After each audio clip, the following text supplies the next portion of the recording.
How are all of you doing? It's really lovely to be here again and to connect with each one of you. Um, Nita's given me quite a topic to talk on, hey? From the bondages of attachment to the bonds of love.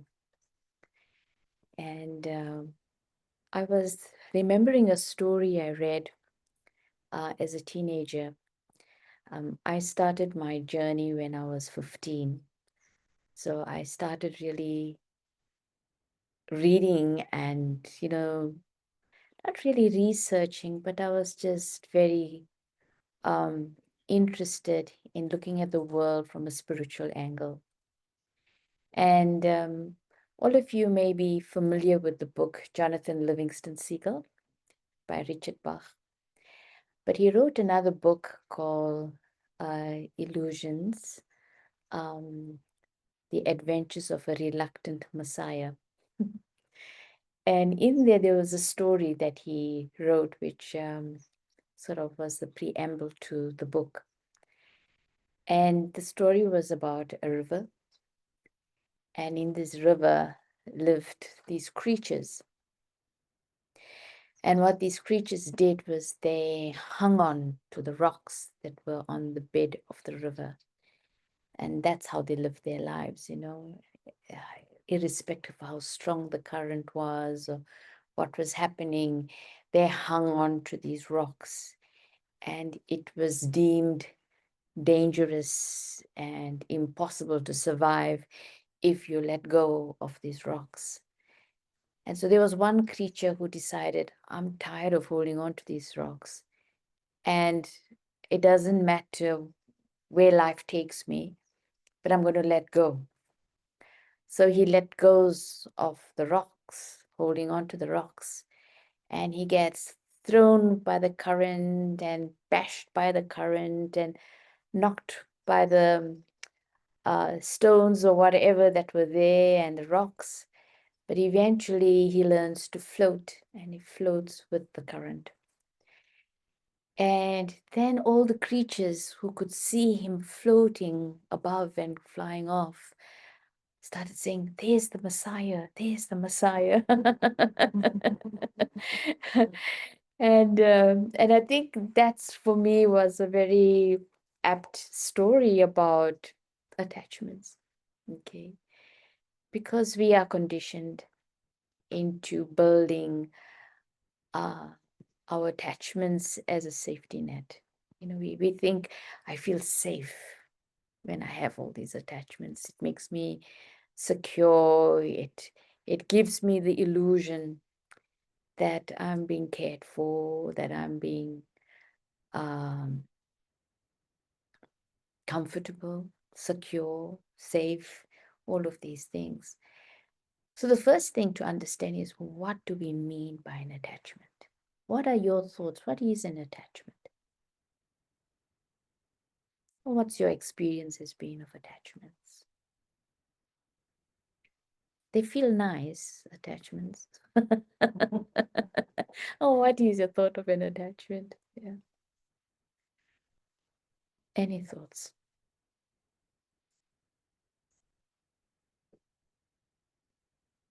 To depend on someone. Dependencies.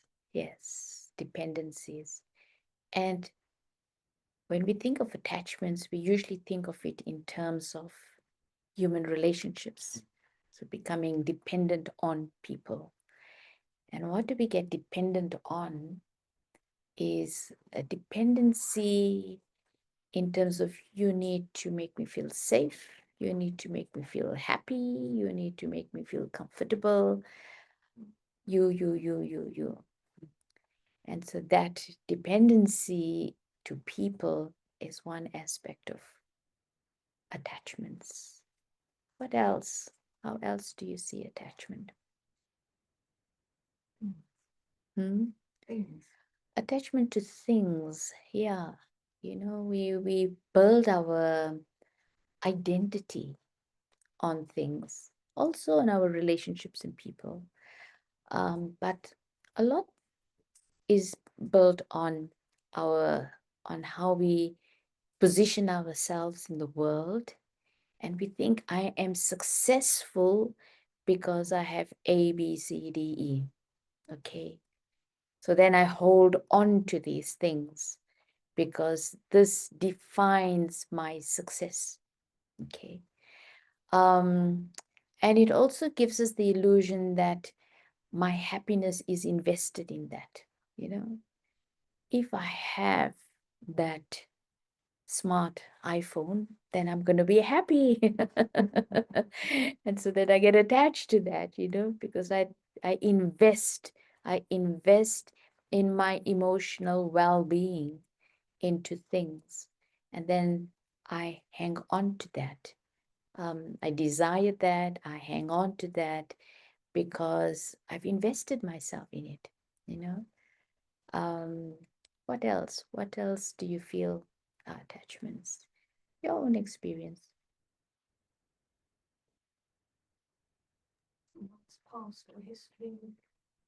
Yeah, that's also a very subtle aspect, you know, where I've come from, my past experiences, and again, in a way that we have created an image of ourselves based on that past experience.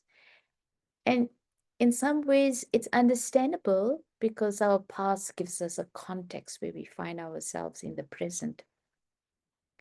But so often when we hang on to that and make it our identity in a way, then what tends to happen is that we don't give ourselves permission to move forward then. You know, there'll always be at the back of our mind that kind of a subtle fear. I want to, but last time this happened or last time that happened, you know. So it becomes like a boundary or a barrier that we hold. So there's many kinds of attachments, and I think also attachment to our roles, the roles that we play. And you think about it, you know, we play many roles, but how we get attached to it, you know.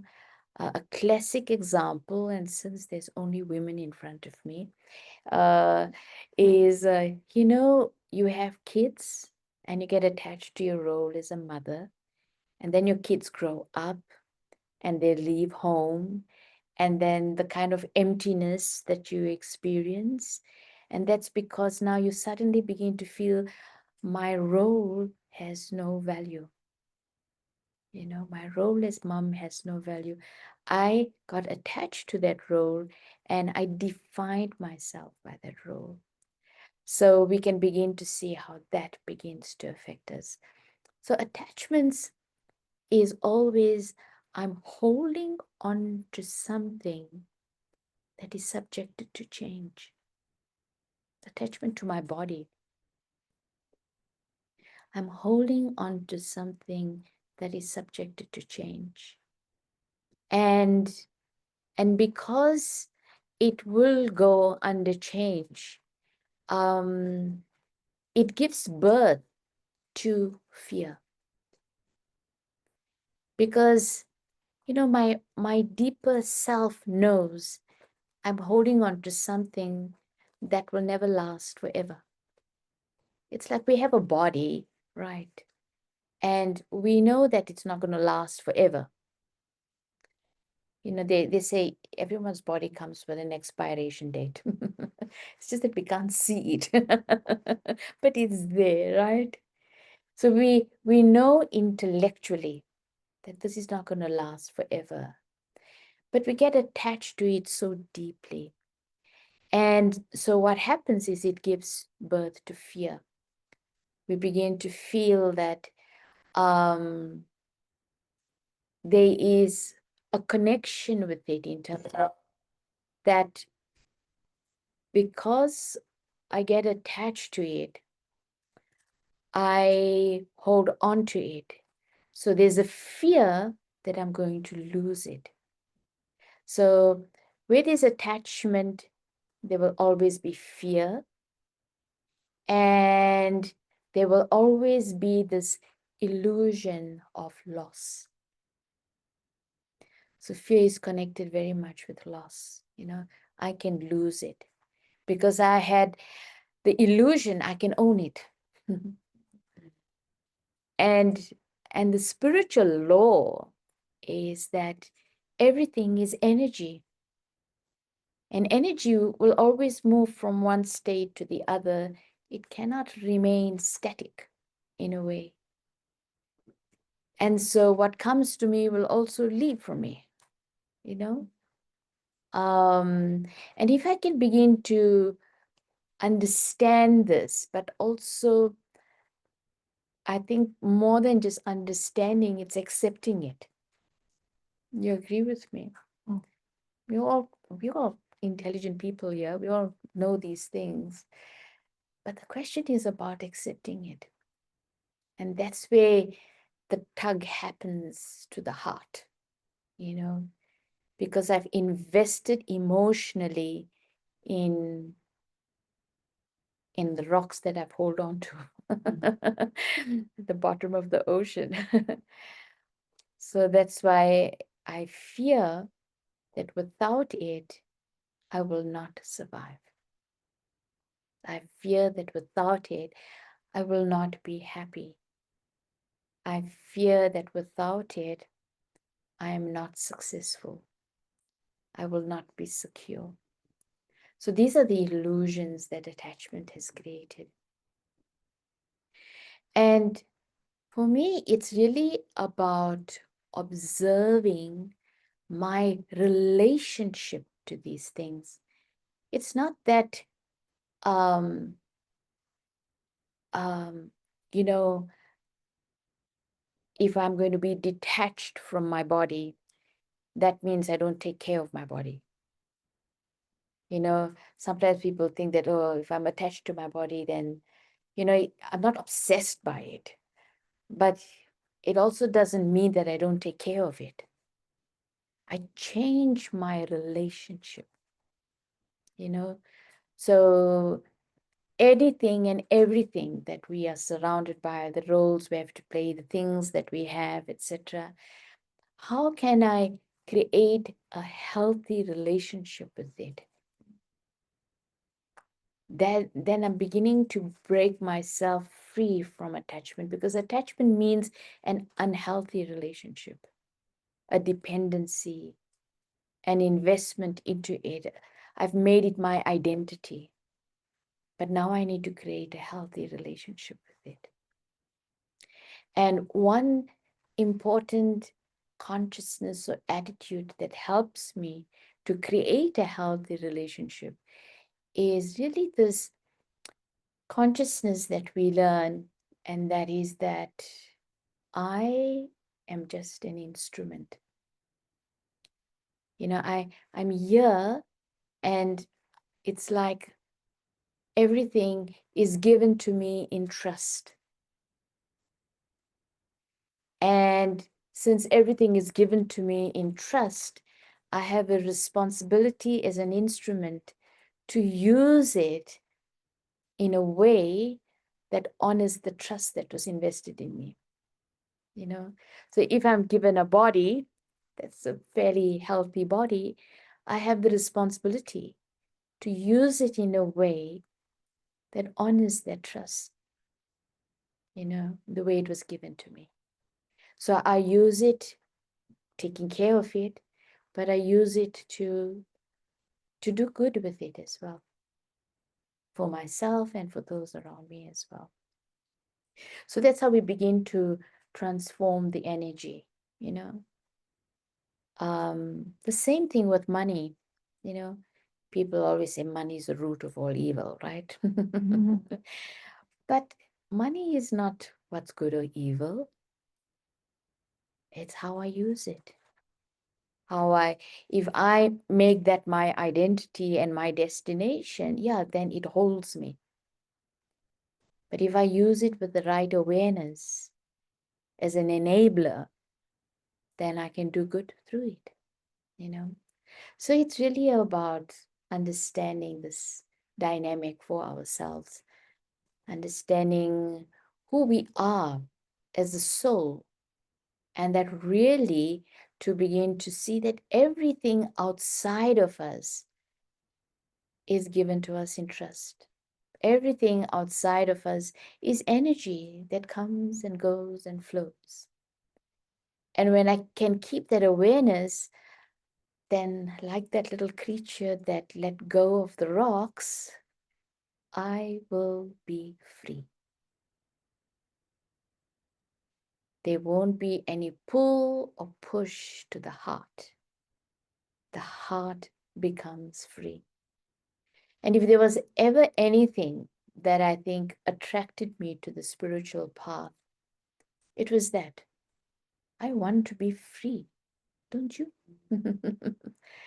You know, that nothing can affect me, that I can remain stable, I can remain light, I can feel completely content, um, and just, you know, feel purposeful as well in everything.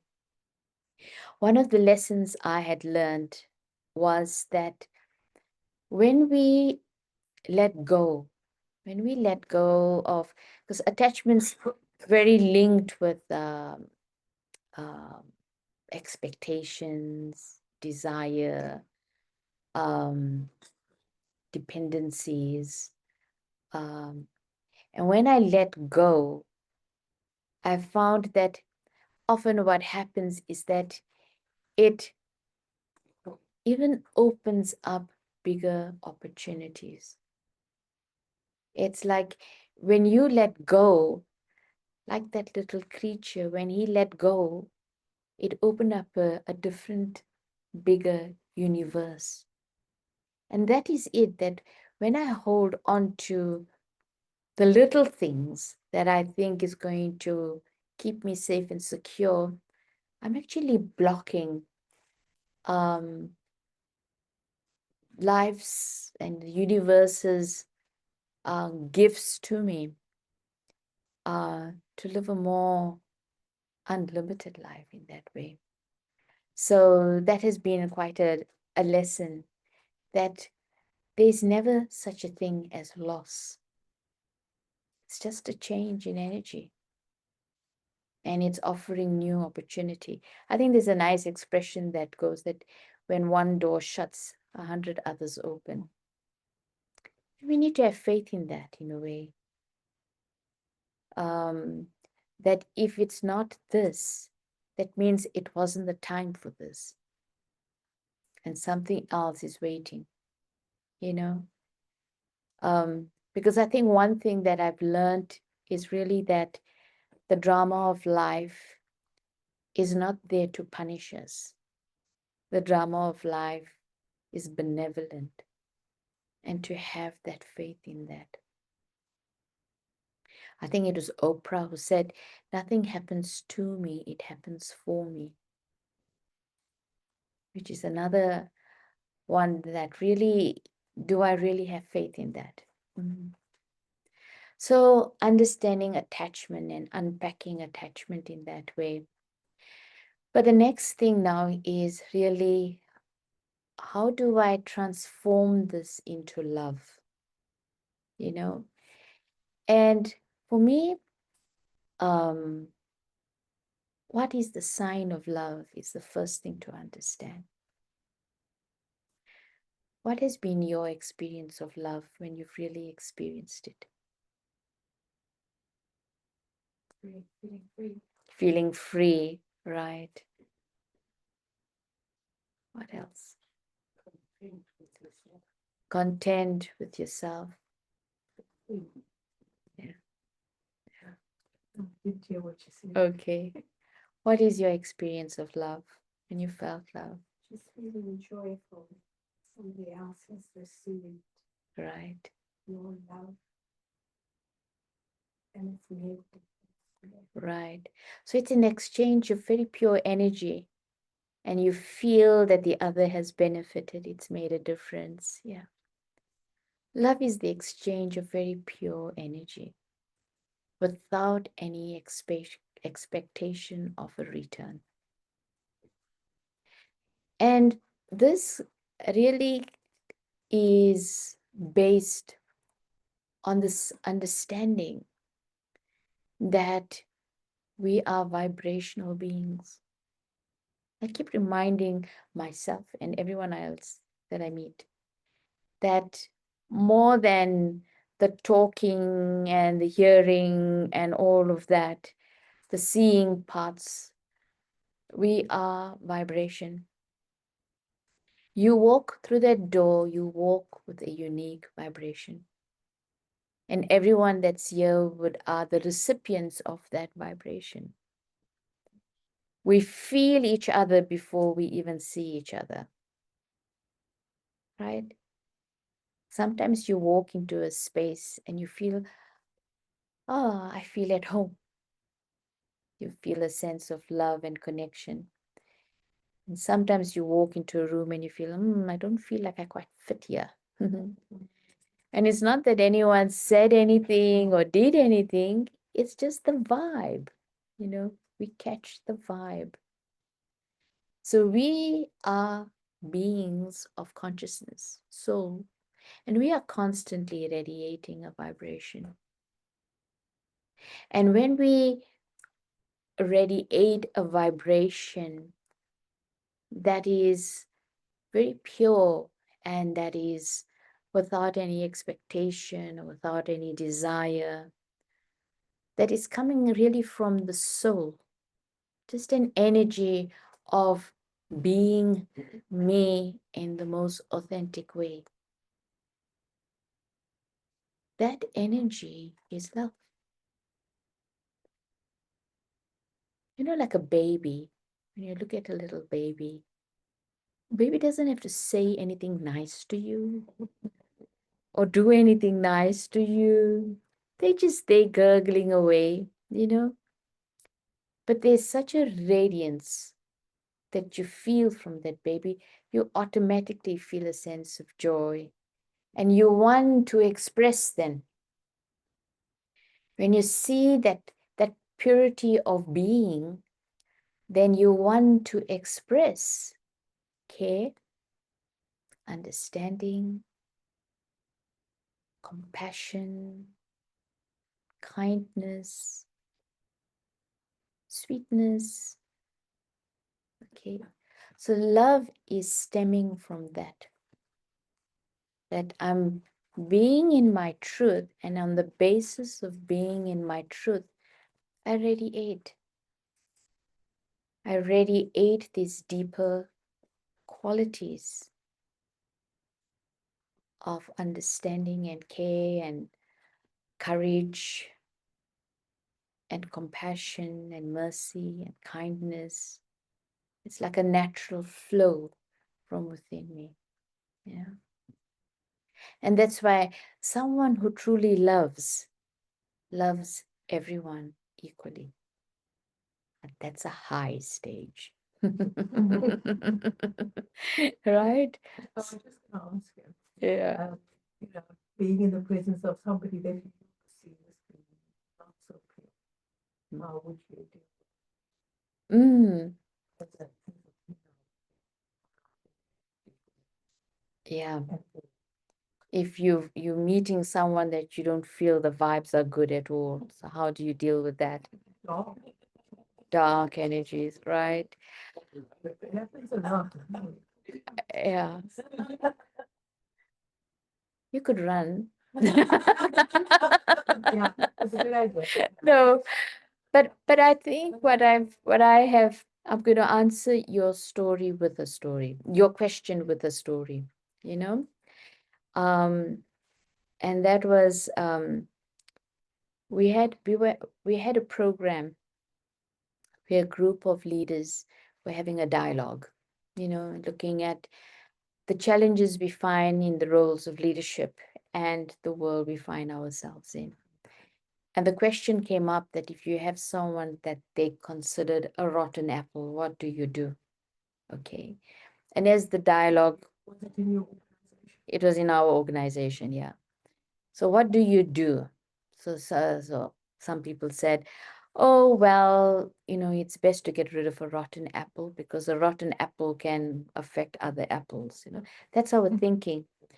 And while they were talking, then after Daddy Janki walked in. Daddy Janki at that stage was the administrative head of the organization.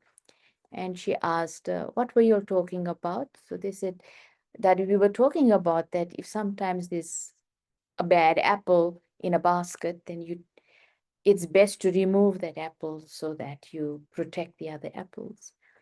And she said, why do we think negativity has more power over goodness? And so she said, if we work with positivity and pure energy, etc., we can transform that one who we considered as a bad apple in a way. So I think in response to your question, I think two things are important. One is that I have to strengthen my own sense of self and work on myself and make myself free from in any way wanting or depending on that individual. Okay. Keep and do the work inside of me of clearing and cleaning out my heart, that I'm not holding residue of the past in my heart for that individual. That's my own internal work that I have to do. And it's an ongoing work in a way. But the second thing that I feel is equally important is also I need to learn to create healthy boundaries. Because many times, what attachment has done to us is that it's blurred our ability to create healthy boundaries. And sometimes we look at healthy boundaries as putting a wall between me and the other, but that's not what a healthy boundary is. Healthy boundary for me is about establishing um, a basis of respect in terms of how I'm going to connect with you. And so when I create that boundary, it's to say that I respect myself, I respect you as an individual. I will not allow you to pass a certain boundary because it's not healthy for you as much as it's not healthy for me. Okay. And so, in a way, to see that it's about creating that dynamic of discerning in a deeper way as to what upholds the dignity of both individuals in that relationship. An example is like sometimes someone has a tendency of throwing tantrums, right? And so sometimes we either avoid them or we just please them. Okay, both ways of responding is not a healthy response in that kind of a relationship. So you actually have to say, tantrums will not work. Okay, I'm willing to support you, but you have to meet me at the right point. And then we can engage in a healthy way. And if not, then I'm going to give you time to sort yourself out before we engage. So both things. One is working on myself, building my own self-respect. But second thing is also having healthy boundaries, which is important. And that requires self-respect and requires deep inner work. Yeah. Daddy Janki in her book Wings of Soul put it very powerfully. She said, I will never suppress, oppress, or repress anyone, nor will I allow anyone to suppress, oppress, or repress me. And that's it. Yeah, that's it. She was in Brazil, and a reporter came to her, and there was a lot of crime happening in Brazil at that time. So this journalist asked her, Daddy, what would you do if someone like storms into this place with a knife or a gun? And she looked at him and she said, that will never happen. And that wasn't that she was being egotistic or anything like that, but the confidence of her own stage of purity. That's where she was coming from. So yeah, that's the whole thing, that we can't, that power, because love is a power. uh you know Unfortunately, Hollywood and Bollywood has made love into an emotion, and so we get infatuated thinking of love in that way. But love is a power. It's a transformative power. And so when we really go into deep soul consciousness, that's what we learn and study here, that really who I am is that individual consciousness, and that I am a child of the divine. And when I cultivate that deep self-awareness and connection with the divine, then I open my heart to a very, very powerful quality of love. And I feel that connection with the divine. That love becomes a transformative energy, because it gives me the capacity then to move and rise above old tendencies and old habits.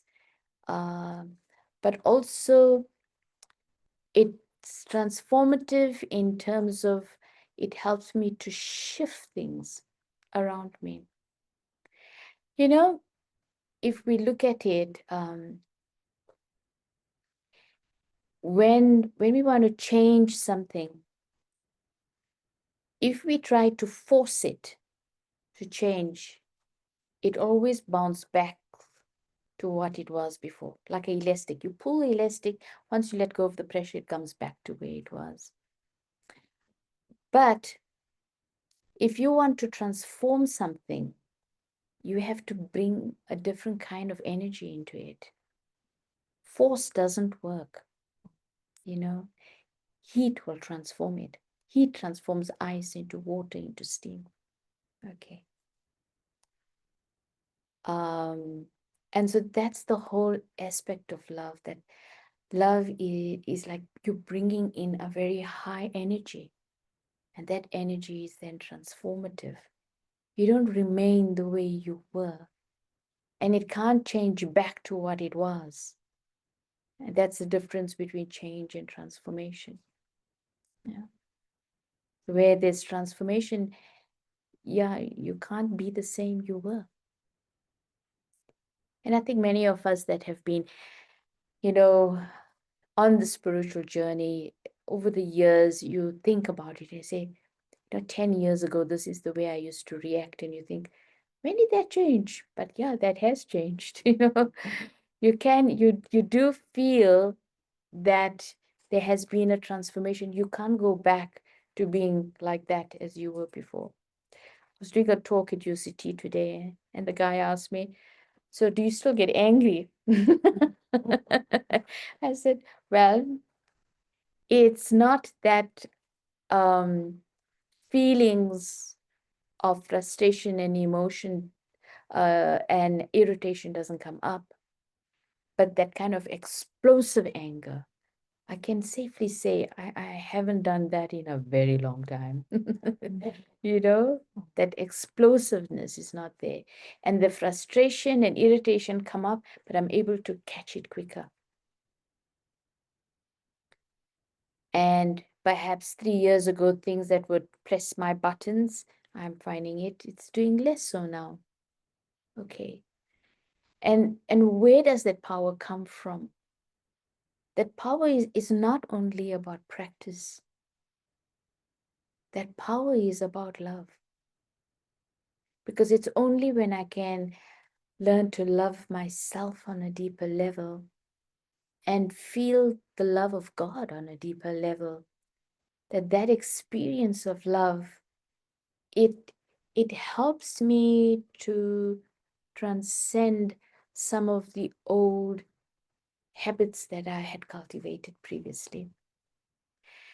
It must have been about 20 years ago we had a program here in this house, in this room. And we had invited a group of people that were running different NGOs, and it was a dialogue that we were having. And I remember one guy, he came, I can't remember the organization he came from. But what he did was, as an organization, they would take young men that came from, that were maybe got caught up in crime or, things like that. And they would take them into the wilderness for about 10 days. So they would take them and then they would give them some basics and get them to spend like a week or so all by themselves. And only if they were, seriously injured or something like that, then they could, fire a flare and someone will go. Otherwise, they would be by themselves. So it was like teaching them survival and solitude. They were in solitude in nature.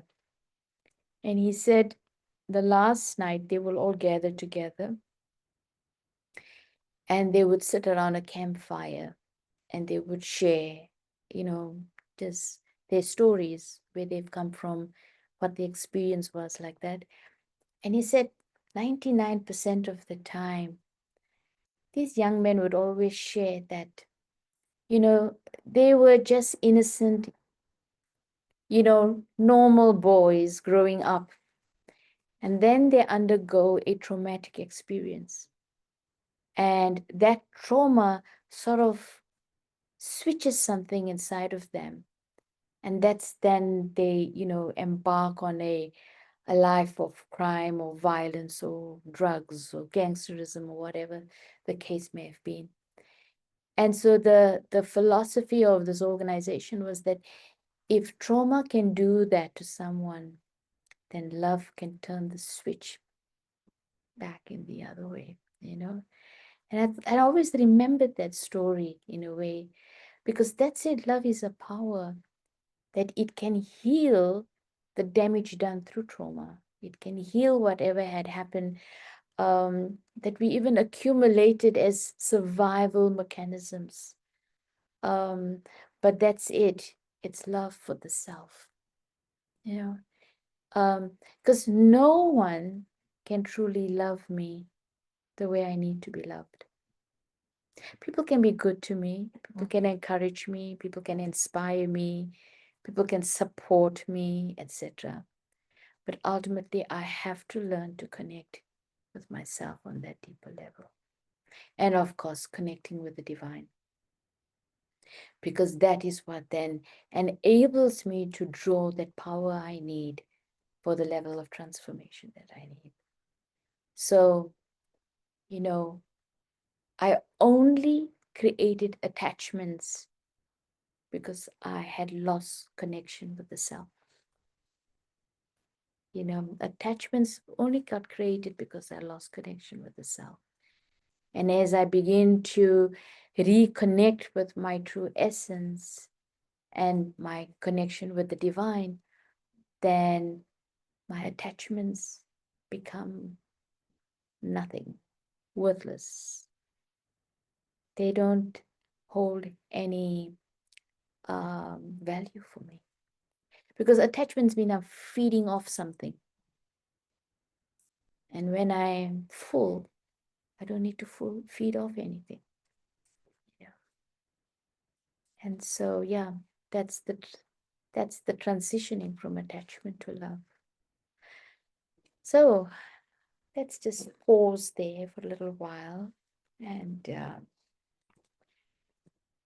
if anyone has any questions, I'm happy to take on some questions.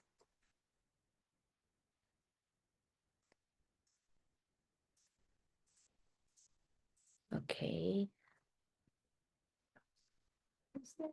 Is there such a thing as soul attachment, or is that just psychology? Yeah. Yeah.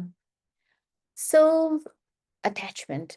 Well, in my understanding that soul to soul, it's love. um, there's, as I said, that when someone truly loves, they love everyone, you know.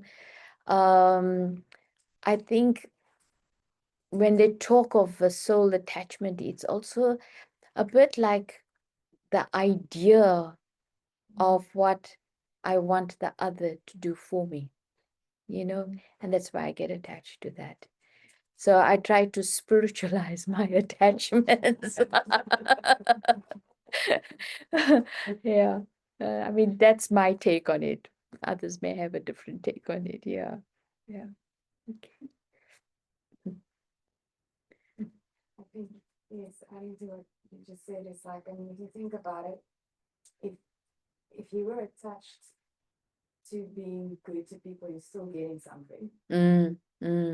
Yeah. So it's like you said, like the only freedom is to have attachments. Yeah. Yeah. And then in goodness, like you're saying, then goodness would just naturally flow. Yeah. It wouldn't be a thing, it would be a state of being. That's it. Yeah. Yeah. So It's, you think the concept of soulmates doesn't exist? If people say they met a soulmate. I feel that we will resonate with certain people because we share a certain frequency of energy, you know. But um, um, I don't quite buy into that soulmate story as well, because again, people then start looking out for that one, and then it gets a bit too complicated. Expectations, and that's the thing that this when there's a resonance, it's very natural, and it's a natural flow of um, energy of vibration, and it's not only you or that one, but it just flows. I would Experienced, I'm just curious, in your organization, has there been that kind of thing? So I know that you guys are based on CBT, and if I'm so your lives, whatever is to be said. Yeah. Have you found that there's been soul connections amongst the I think devotees? people have sometimes ended up getting into relationships. That has happened. You know, but I don't know whether you would call that soulmates. Sometimes I think we end up getting attracted to people because we have a karmic connection with them. And so that attraction is really about settling a karmic account more than thinking of it as a soul connection. Yeah. Yeah. Wouldn't it also maybe just be like, you wouldn't be looking for a soulmate because you are a soulmate? Exactly. Yeah. Yeah. Because you wouldn't want to look for it. Yeah. You can just be it. Hello. Hello. Yes, I think love also gives me pure love also gives me a sense of security, and Yes. I feel sense of security. I don't have that little bit of panic in me when I'm alone.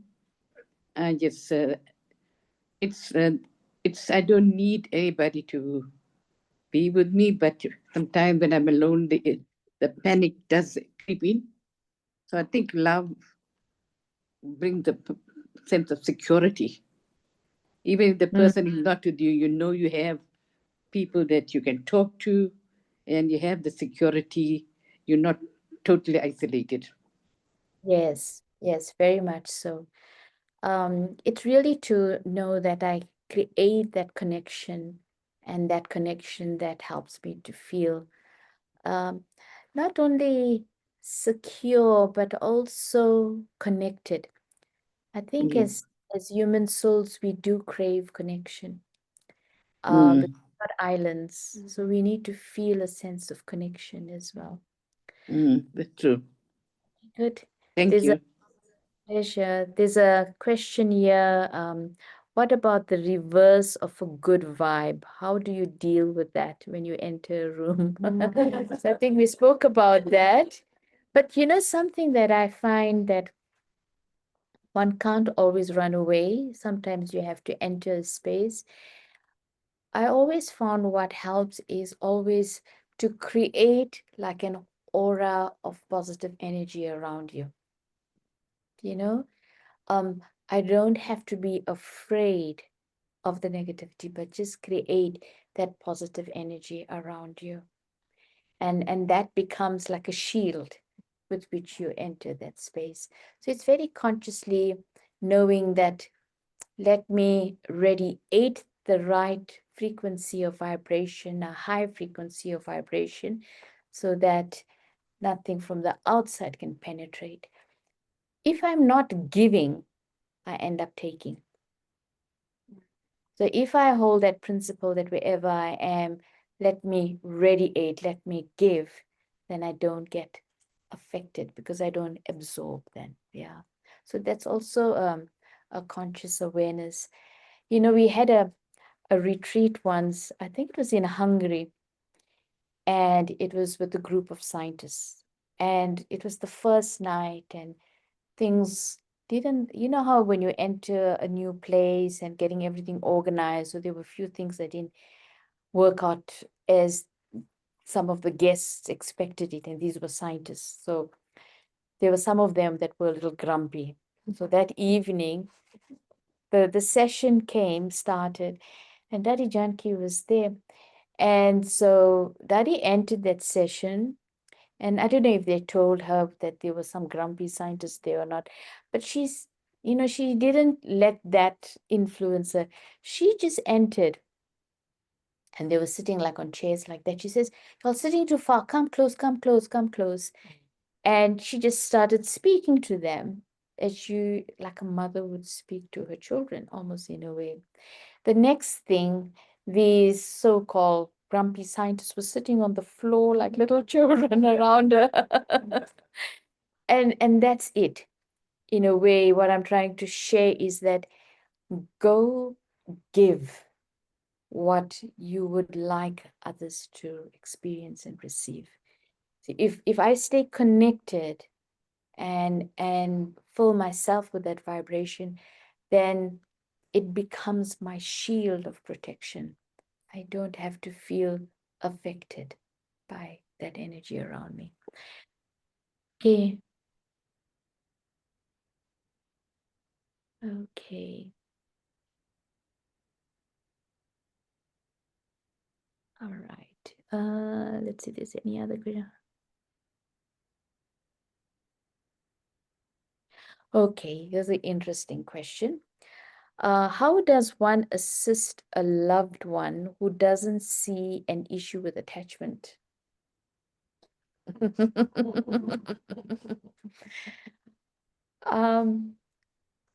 I found that in my journey, I recognize that attachment stunts growth.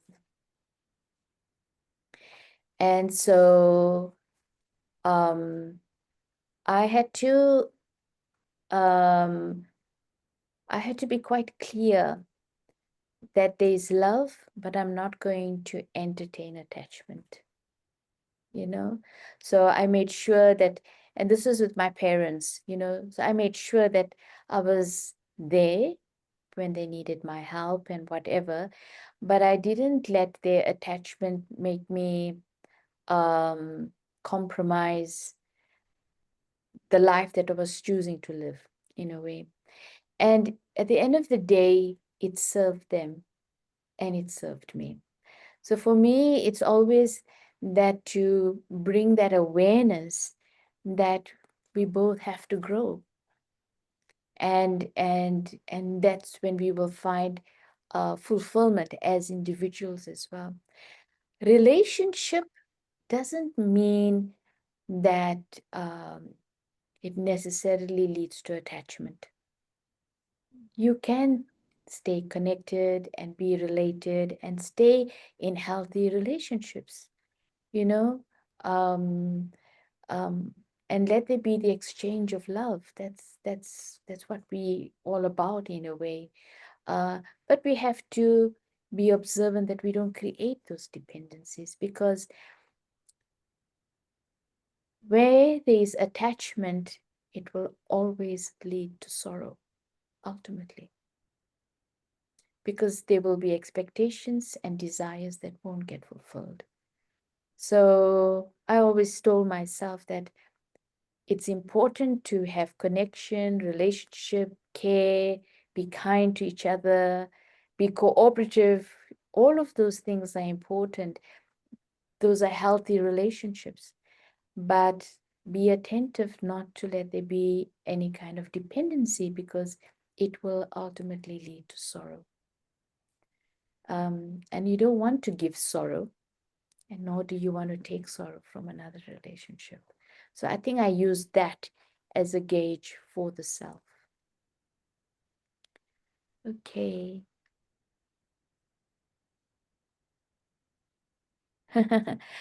I have a kitty who is my only family. I know that I'm attached. I know that I'm attached to her. I'm an energy healer and animal communicator, and our bond is really strong. How do I change from attachment to only unconditional love? I think, yeah, even a kitty can be a strong attachment. The one practice that's very helpful is the practice of soul consciousness. And by that I mean, one is that I see myself as a soul, as a consciousness, as an energy, and see all of this as limited and physical. But also the practice of seeing another as a soul. So I remember in my experience, it was an experience with my father, who was very ill. He was dying of cancer at that stage. And I remember sitting by his bedside and thinking, what has happened to my dad? Because I mean, for many of us, fathers represented the one who's strong, the support, that kind of thing. And when that thought happened, oh, look what has happened to my father, it just emerged a lot of sorrow in my heart.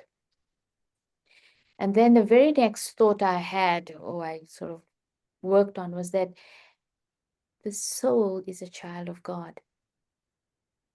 So I took away that vision, my father, which the body was. And I started looking at him as a soul, a child of God. And when I did that, it's like the sorrow dissolved of seeing the condition he was in. And this ability emerged of giving light and love to that soul. So this practice of, whoever and whatever you are attached to, change your vision towards that one. Don't see them as my so and so, but see them as a soul, as a consciousness, and the role that that soul has to play.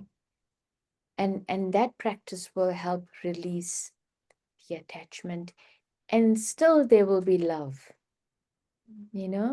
As I said, it doesn't mean we mustn't love. There still will be that flow of love and energy, but not of holding on and not of being dependent. Good. Any other questions? I think we've done it.